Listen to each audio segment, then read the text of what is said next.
नमस्कार मंडळी, स्वागत आहे तुमचं किचन रेसिपीजमध्ये। तर आज मस्त मक्याची भजी बनवलेली आहेत। पावसाळा म्हटलं की कणीस खाण्याची मजाच काही वेगळी असते आणि ह्या मक्यापासून बरेच वेगवेगळे पदार्थ बनवले जातात। तर मी आज मक्याची भजी बनवलेली आहे। ही भजी बनवायला अगदी सोपी आहे आणि खायला तितकीच कुरकुरीत आणि खमंग अशी लागते। तर चला आपण कृतीला सुरुवात करूया। सर्वात आधी मी इथे एक सोललेला मका म्हणजे एक सोललेला कणीस घेतलेला आहे।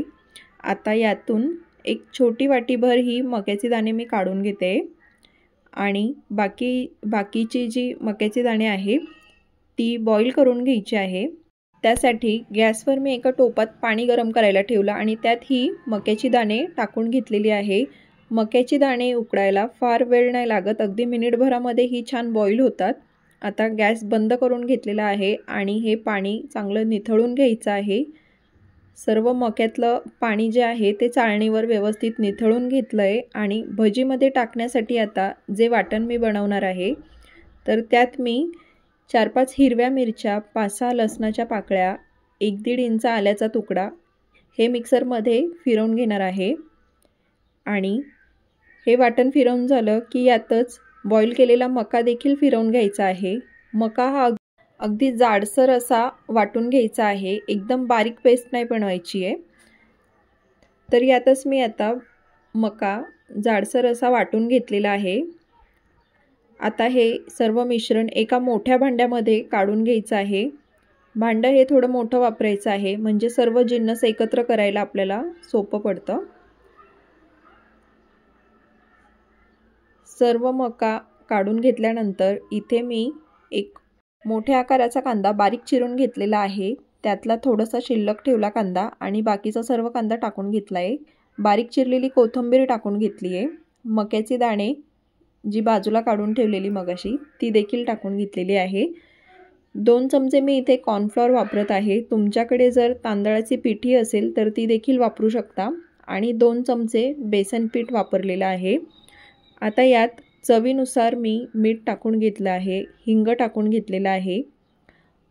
हिंग मी पाव चमचा वापरलेला आहे।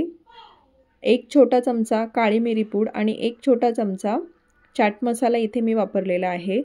आता हे सर्व जिन्नस व्यवस्थित असे एकत्र करून घ्यायचे आहेत आणि बेसन पीठ जर कमी वाटत असेल तर त्यानुसार तुम्ही बेसन पीठ अजून ॲड करू शकता आणि यात पाणी न वापरता हे सर्व जिन्नस एकत्र करायचे आहे। याला कांद्याचं देखील पाणी सुटलं जातं आणि मका देखील बॉईल केलेला आहे, त्याच्या पाण्यामध्येच हे सर्व जिन्नस व्यवस्थित असे एकत्र होतात। भजीचं पीठ हे व्यवस्थित एकत्र करून झालंय। आता इथे एक कढई मी गरम करायला ठेवली, त्यात भजी तळण्यासाठी तेल काढून चांगलं कडकडीत असं गरम करून घेतलं आणि याप्रमाणे छोट्या आकाराची अशी भजी बनवून घेतली। तर ही भजी बनवताना याला गोल आकार न देता आपण सांडगे ज्याप्रमाणे तोडतो त्याप्रमाणे ही भजी अशी तेलामध्ये सोडायची आहे आणि मस्त खरपूस रंगावर अशी तळून घ्यायची आहे।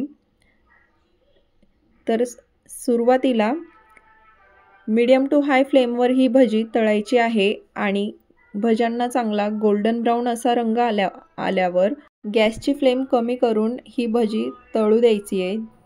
त्याने ही भजी मस्त कुरकुरीत अशी बनतात। तर एकदम छान गोल्डन ब्राऊन रंगावर भजी तळली गेलेली आहे। आता सर्व भजी मी काढून घेते आणि याप्रमाणे बाकीची भजी देखील मी तळून घेते।